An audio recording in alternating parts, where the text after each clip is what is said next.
Bannamawulire bakuutiddwa okwagala eggwanga lyabwe awamu n'okuweereza eggwanga awatali kusosola nga batunuulira ebyo ebirikulaakulanya. Omulanga guno gubakubiddwa omubaka wa Iran mu Uganda, Mohammad Reza Ghezalosofla, bw'abadde ku lunaku olw'okwefumiitiriza ku lunaku lwa bannamawulire olukwatibwa mu ggwanga lya Iran, nga kino akituuseko wadde asisinkanye bannamawulire aba wano mu ggwanga. Mohammad Reza ategeezezza nti bannamawulire buvunaanyizibwa bwabwe okuweereza eggwanga nga batunuulira ebyo ebiritwala mu maaso, ng'agamba nti omulimu gwabwe gusobola okubbika eggwanga oba okulitabangula singa guba tegutunuuliddwa bulungi. No, journalist is you cannot compare this job with other jobs.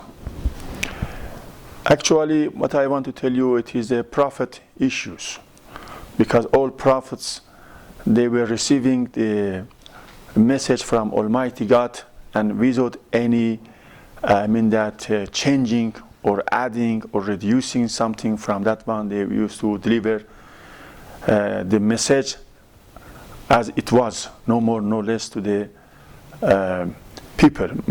Ono era agenze maaso n'asibira bannamawulire entanda okutunuulira omulimu gwabwe ng'obuweereza kubanga balina ettaffaali ddene lye bazimba ku ggwanga. Loving the country is part of the faith.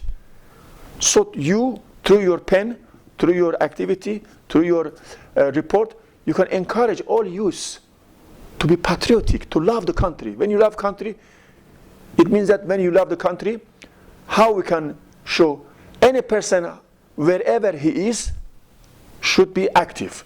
The person is an agriculturist, a farmer, farm more. The person is teacher, teach more. The person is a professor, the same thing.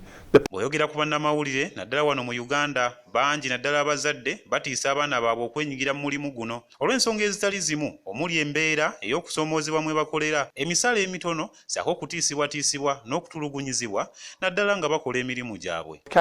Before we prepare a news, that is, we will think that this news is beloved country Uganda is going to benefit or no, if it is useful for the country, otherwise just Western times.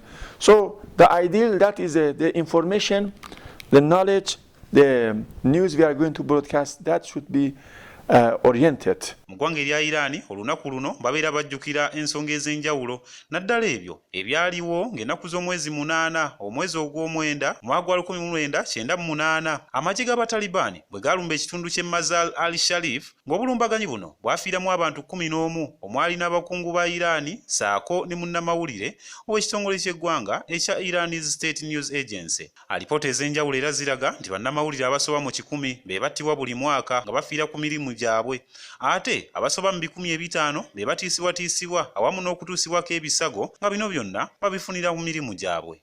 Isa Kigongo yakusakidde eggulire lino ku lwa 44 eggulo.